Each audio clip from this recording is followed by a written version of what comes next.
You have asked your child to start the homework 3 times and the paper is still blank. Meanwhile, the pencil needs sharpening again, the chairs need adjusting, and the dog has apparently become the most interesting creature on earth. For many children with ADHD, knowing what to do is not the same as being able to make themselves begin a task that feels boring, difficult, or unrewarding. I'm Brette K with the Edvocator, and I have more than 20 years of experience across several areas of elementary education. ADHD is not simply an inability to focus. Most children with ADHD can focus intensely on something that interests them. The difficulty is often directing that attention towards something that feels uninteresting, effortful, or non-preferred. That's why a child may spend 40 minutes building something complicated in a video game, but struggle to begin 5 math problems. From the parent's point of view, this can look like refusal or stalling. Your child understands the direction. Your child knows the homework is not going to disappear. Everyone knows that putting it off is only going to make the evening longer, and yet no one has informed the blank math page. When this happens, repeating "start your homework" may not help. The child already knows what needs to happen. The task simply does not offer enough of an immediate payoff to help the child begin. You might start by making the task smaller and more specific. Do your homework can feel enormous when a child sees several pages sitting in front of them. But complete the first 5 problems gives the child a clear and manageable starting point. Sometimes that clearer direction is enough. If the child still has significant difficulty beginning, you may need to connect the work to something the child already values. For example, you might say, for every 5 math problems you complete, you can earn 5 minutes of screen time to use after your homework is finished. This does not mean constantly buying prizes and giving your child extra privileges. You're using access to something the child would ordinarily be allowed to have and just changing when that access becomes available. The child is not earning unlimited screen time, a new toy, and a pony because 5 math problems were completed. They are earning access to part of the screen time that was already going to be available. Be sure to make the earning visible as the child works. After a group of 5 problems, write down 5 minutes on a dry erase board or a piece of paper. You could also use a tally mark, a check mark, or a token to represent each 5-minute block.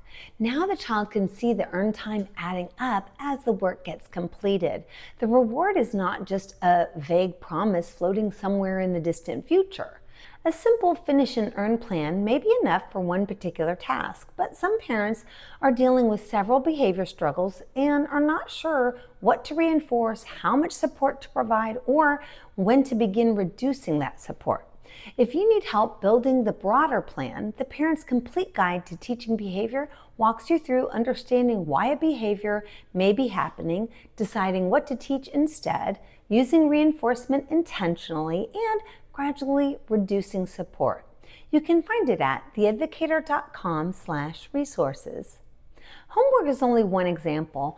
Your child may have the same difficulty beginning another task that feels boring or effortful. Think about your child for a moment. Which non-preferred task is the most difficult for your child to begin? Tell me in the comments. When you create an incentive, make sure the amount earned fits the amount of work. Completing 3 spelling words probably should not earn 3 hours of gaming. We are trying to make the work worth beginning, not negotiating a major business merger. Suppose your child has 20 math problems. You could divide the assignment into 4 groups of 5. Each completed group earns 5 minutes of the child's usual screen time. By the time the homework is finished, the child has earned 20 minutes.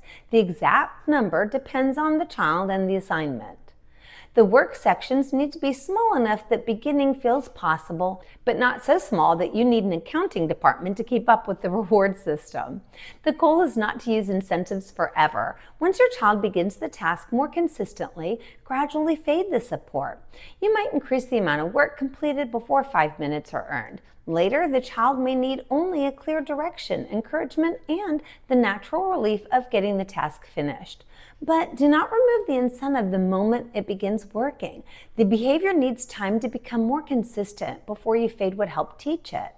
So when your child knows what to do, but still can't seem to begin, Don't assume another reminder will create motivation. Make the task clear and manageable. Try that first.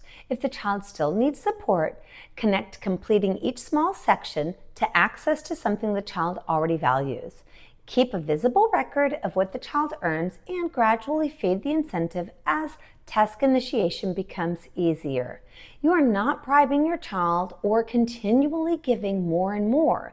You are using access to an existing privilege to help teach a skill that is genuinely difficult for many children with ADHD. You can find the Parent's Complete Guide to Teaching Behavior and my other practical supports through the link in the description. I'm Brette K with the Edvocator, and I'll see you in the next video. Bye-bye.